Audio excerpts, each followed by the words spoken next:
दोस्तों नमस्कार। आज फिर एक नई वीडियो में आपका स्वागत है। हम आपके साथ एक नया वीडियो लेके आए हैं जिसमें बात करेंगे एसएसओ आईडी से एपीएआर 2021-22 के लिए ऑनलाइन करने हेतु नवीनतम दिशा निर्देश क्या हैं, विभाग ने क्या गाइडलाइन जारी की है। साथ ही हम यहां पे टाइम फ्रेम की बात करेंगे कि राज्य लोक सेवक को कौन सी दिनांक से कौन सी दिनांक तक बढ़ना होगा। साथ ही अलग अलग डिपार्टमेंट के लिए भी हम बात करेंगे, क्योंकि राज्य के तमाम डिपार्टमेंट के सरकारी कर्मचारियों के लिए एपीएआर एसीआर प्रतिवर्ष भरी जाती है। आपको पता है तो शिक्षा विभाग के द्वारा पिछले गत वर्ष से आपको ऑनलाइन किया गया था, जिसमें साला दर्पण के माध्यम से ऑनलाइन किया गया था। अब की बार इसको बदल दिया गया है और ये आपके एसएसओ आईडी से राजकाज टैब के माध्यम से ऑनलाइन किया जाएगा, जो सभी कर्मचारियों के लिए सेम प्रोसेस है। लेकिन यहाँ पर टाइम फ्रेम अलग अलग है। विभाग का नवीनतम जो आदेश है 22 अप्रैल 2022 का, उसकी भी बात करेंगे। और साथ ही जो भी अलग अलग स्तर पर जो अधिकारी हैं, रिपोर्टिंग अधिकारी, रिव्यू अधिकारी और एक्सेप्टिंग ऑफिसर्स, उनके द्वारा किस प्रकार टिप्पणी दी जाएगी, उसके लिए भी नई गाइडलाइन जारी कर दी गई है। साथ ही हम यहाँ पे बात करेंगे एपीआर ऑटो फॉरवर्ड और अप्रूवल का क्या प्रोसेस रहेगा।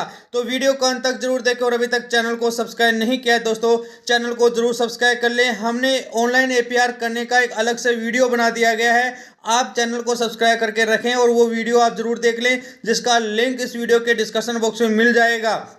उस वीडियो में कमेंट्स आए थे कि एपीआर किसको कब भरना है, इसलिए महत्वपूर्ण ये वीडियो दिशा निर्देश और आदेश के लिए ही बनाया गया है।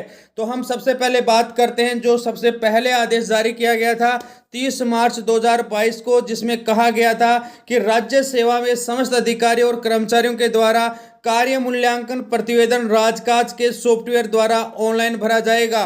30 मार्च 2022 के आदेश के अंदर ही स्पष्ट ये कहा गया था कि राजकाज सॉफ्टवेयर के द्वारा ऑनलाइन भरा जाएगा और सक्षम प्राधिकारी द्वारा प्रतिवेदन जो एपीएआर है निश्चित समयावधि पर टिप्पणी कर अंकन नहीं किए जाने की दशा में ऑटो फॉरवर्ड और अप्रूवल प्रणाली अपनाई जाएगी।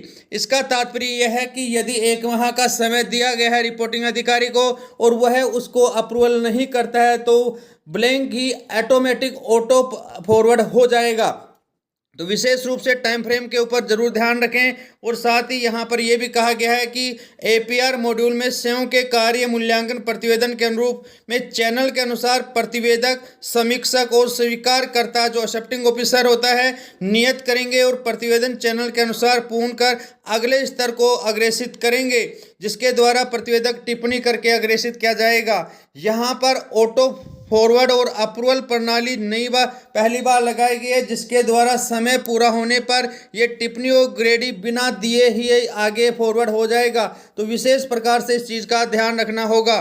साथ ही हम यहाँ पर बात करें कि राज्य सेवा के समस्त अधिकारियों और कर्मचारियों को यह निर्देशित किया जाता है कि वे अपने वर्ष 2021-22 से कार्य मूल्यांकन प्रतिवेदन राजकाज सॉफ्टवेयर के एपीआर मॉड्यूल में निश्चित समयावधि में आवश्यक रूप से ऑनलाइन भरा जाना सुनिश्चित करेंगे। बहुत सारे साथियों के कमेंट आ रहे हैं कि हमने ऑनलाइन कर दिया है लेकिन राजकाज सॉफ्टवेयर पे नहीं किया, तो क्या दोबारा करना होगा? जी हाँ, उन्हें दोबारा करना होगा। अब की बार 21-22 का एपीआर को केवल और केवल राजकाज सॉफ्टवेयर पर ही ऑनलाइन करना होगा। नवीनतम गाइडलाइन जो जारी की गई है उसकी यदि मैं बात करूं तो 22 अप्रैल 2022 को राजस्थान सरकार के कार्मिक विभाग के द्वारा एक परिपत्र जारी किया गया है। यह महत्वपूर्ण परिपत्र है, इसके बात हम यहां पर कर रहे हैं। इसके अंदर भी स्पष्ट रूप से 30 मार्च 2022 के जो आदेश है उसका हवाला देते हुए कहा गया है, जिसकी अभी हमने चर्चा की है कि वार्षिक कार्य मूल्यांकन प्रक्रिया निश्चित समयावधि में स्वचालित और टिप्पणी का प्रावधान अर्थात ऑटो फॉरवर्ड और अप्रूवल किए जाने हेतु समय सारणी और ग्रेडिंग और टिप्पणी के संबंध में दिशा निर्देश जारी करते हैं। हमने बात की है कि अब की बार जो एपीआर भरा जाएगा वह स्वतः ही आगे की टाइम फ्रेम पूरा होने पर आगे की स्टेप के अंदर फॉरवर्ड हो जाएगा। तो यहाँ पर इस बात का विशेष ध्यान रखा जाएगा कि टिप्पणी और समयावधि टाइम फ्रेम क्या रहेगा।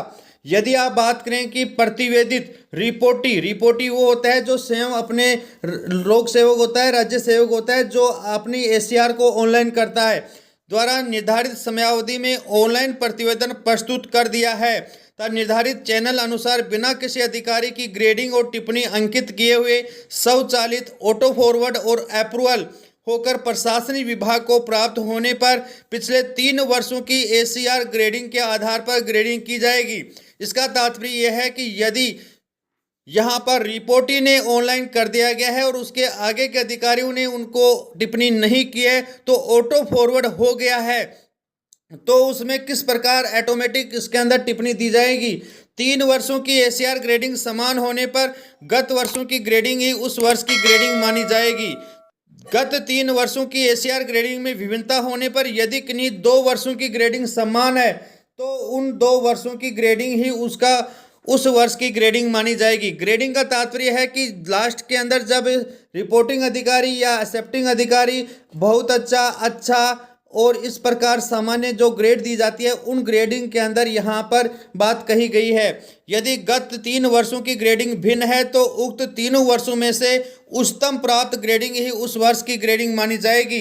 यहाँ पर डी नियम में यह कहा गया है कि किन्हीं कारणों से यदि 3 वर्षों में से किसी वर्ष या वर्षों की ग्रेडिंग उपलब्ध नहीं है तो तदनुसार क्रमशः पिछले वर्षों की एसीआर को सम्मिलित कर 3 वर्ष की गणना की जाएगी।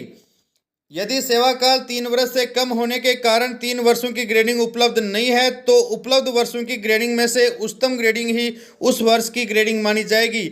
यह कार्य बताया गया है ऑटो फॉरवर्ड की गई एसपीएआर के बारे में जिनमें ग्रेडिंग नहीं दी गई है तो ऑटो ग्रेडिंग किस प्रकार दी जाएगी। प्रतिवेदित जो रिपोर्टिंग के द्वारा ऑनलाइन प्रतिवेदन निश्चित समयावधि में नहीं भरने पर प्रशासन विभाग के द्वारा निर्धारित चैनल अनुसार हेरिटेज बनाकर अर्थात पदानुक्रम बनाकर ब्लैंक एसीआर ऑटो फॉरवर्ड प्रणाली से प्रतिवेदक अधिकारी को भेज दी जाएगी। यहाँ पर 2 महत्वपूर्ण बात बताई गई है। पहली बात यह बताई गई है कि यदि भरने वाले लोक सेवक के द्वारा भर दी गई है लेकिन उनके उच्च अधिकारी उनको टिप्पणी नहीं दी है तो टिप्पणी कैसे दी जाएगी उसके नियमों की बात की है। और नीचे जो दूसरा नंबर का बिंदु है वो ये कह रहा है कि यदि राज्य लोक सेवक ने भरा ही नहीं है तो ऑटो फॉरवर्ड यदि ब्लैंक हो चुका है तो उनका आगे किस प्रकार ग्रेडिंग की जाएगी। निर्धारित चैनल अनुसार प्रतिवेदक समीक्षक और स्वीकारकर्ता अधिकारी द्वारा टिप्पणी ग्रेडिंग प्राप्त होने पर प्रतिवेदक समीक्षक और स्वीकारकर्ता अधिकारी में से उच्च अधिकारी द्वारा प्रदत्त ग्रेडिंग को ही प्रतिवेदक की अंतिम ग्रेडिंग माना जाएगा।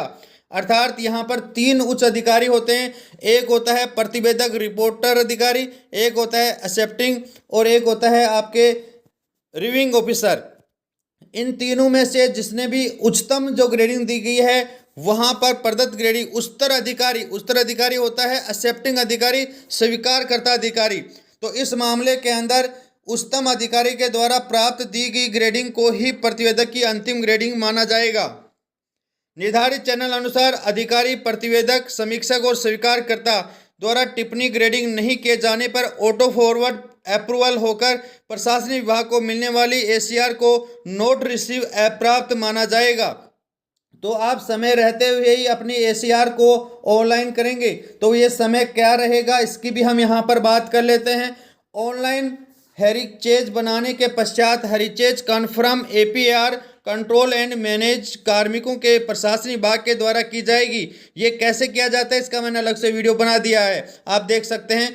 प्रतिवेदित रिपोर्टिंग अधिकारी को प्राप्त प्रतिवेदन अवलोकन करने या नहीं करने की स्थिति में 15 दिवस पश्चात टिप्पणी में सहमत मानते हुए प्रशासनिक विभाग को ऑटो फॉरवर्ड या अप्रूवल प्राप्त हो जाएगा। प्रतिवेदित जो रिपोर्टिंग अधिकारी के द्वारा स्वयं के स्तर पर प्रतिवेदन नहीं भरने पर कार्य विभाग के अनुदेश यहाँ पर जो क्रमांक दिया गया है 5/6/2008 के बिंदु संख्या 12/6 को छोड़कर अन्य किसी परिस्थिति के बारे में उक्त वर्ष के वार्षिक कार्य मूल्यांकन बाबत किसी प्रकार का अभ्यावेदन स्वीकार नहीं किया जाएगा। अब हम बात करते हैं टाइम फ्रेम की जो महत्वपूर्ण है यहाँ पर इस आदेश के अंदर और आपको जानना बहुत ही जरूरी है। वीडियो को पूरा जरूर देखें जिससे कि आप एपीआर भरने में किसी प्रकार की गलती नहीं करें।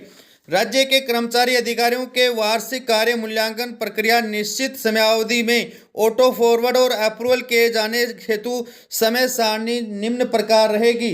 मामले का प्रकार, मामला क्या रखा गया है यहाँ पर, वर्ष के अंत में प्रतिवेदन प्रस्तुत करने की समय सीमा कि कब उसके 70 के पूरा होने पर किया जाएगा।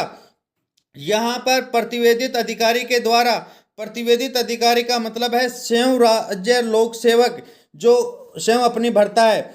करने का समय सीमा 1 अप्रैल से 30 अप्रैल तक। साथियों, यह राज्य के तमाम डिपार्टमेंट के लिए यहाँ पर जो भरने का समय दिया गया है वो 1 अप्रैल से 30 अप्रैल के मध्य। अप्रैल माह में सभी राज्य लोक सेवकों को शिक्षा विभाग को छोड़कर, क्योंकि शिक्षा विभाग का हम अलग से बात करेंगे, साथ ही जो अन्य डिपार्टमेंट शिक्षा विभाग के अलग हैं उनकी ही हम यहाँ पे बात कर रहे हैं। जो रिपोर्टिंग अधिकारी है उसको 1 मई से 31 मई तक टिप्पणी देनी है, और जिनके रिव्यूइंग ऑफिसर हैं, समीक्षक अधिकारी हैं, उनको 1 जून से 30 जून तक करना है, और उनके एक्सेप्टिंग ऑफिसर है उनको 1 जुलाई से 31 जुलाई के बीच में उनको ग्रेडिंग और टिप्पणी देनी है।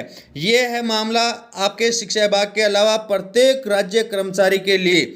यदि हम यहाँ पर बात करें प्रतिवेदक अधिकारी की सेवानिवृत्ति की स्थिति में, जो राज्य लोक सेवक यदि सेवानिवृत्त हो रहे हैं तो उस माह जिसमें प्रतिवेदक अधिकारी की सेवानिवृत्ति हो रही है, यहाँ पर बात करें प्रतिवेदक जो है रिपोर्टिंग अधिकारी, यदि रिपोर्टिंग अधिकारी सेवानिवृत्त हो रहा है तो अपने अधीनस्थ के लिए टिप्पणी कब दें, तो उस माह जिसमें प्रतिवेदक अधिकारी की सेवानिवृत्ति हो रही है उसी समय देना होगा।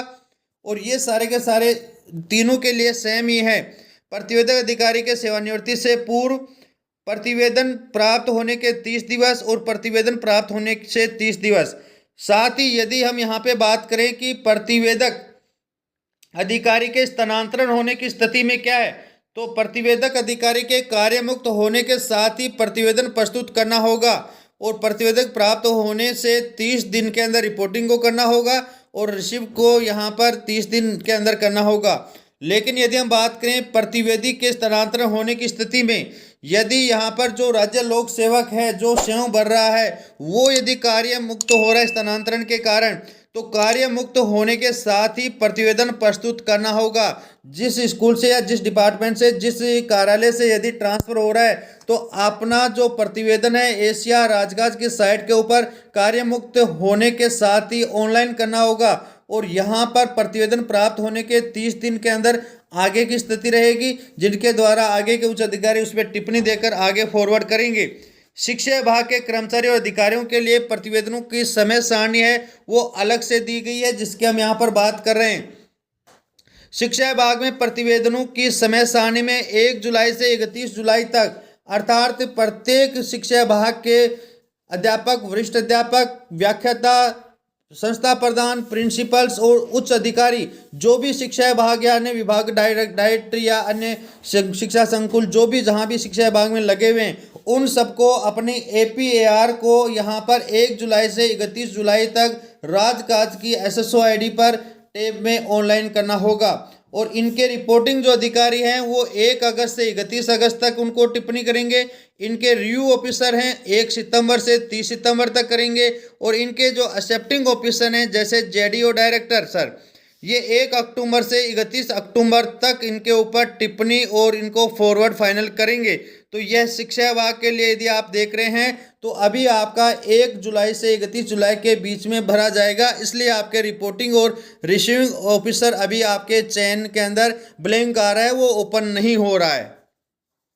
इस प्रकार यदि हम आगे देखें इस आदेश के अंदर तो स्पष्ट रूप से ये कहा गया है कि जिला शिक्षा अधिकारियों के प्रतिवेदनों की समय सारणी, तो यहाँ पर जिला स्तरीय अधिकारियों के प्रतिवेदनों में जिला कलेक्टर की टिप्पणी ग्रेडिंग अंकित करने का समय सारणी दी गई है, जिसमें प्रतिवेदित अधिकारी द्वारा प्रतिवेदन प्रस्तुत करने की समय सीमा 1 अप्रैल से 30 अप्रैल रखा गया है।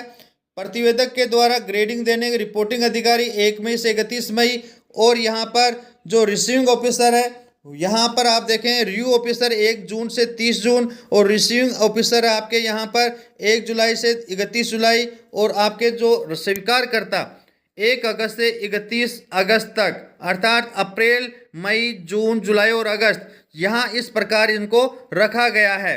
तो इस प्रकार यह जो APAR भरा जा रहा है यह मुख्य रूप से आप देखें कि वर्ष 2021-22 के लिए लागू है।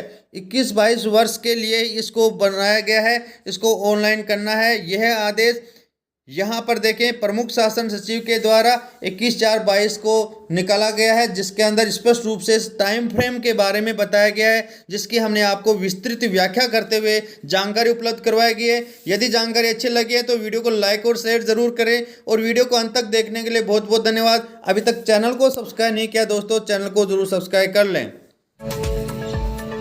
वीडियो को अंत तक देखने के लिए थैंक्स। यदि वीडियो अच्छा लगा है तो वीडियो को लाइक व कमेंट जरूर करें और ऐसे ही महत्वपूर्ण वीडियो देखने के लिए चैनल को सब्सक्राइब कर लें।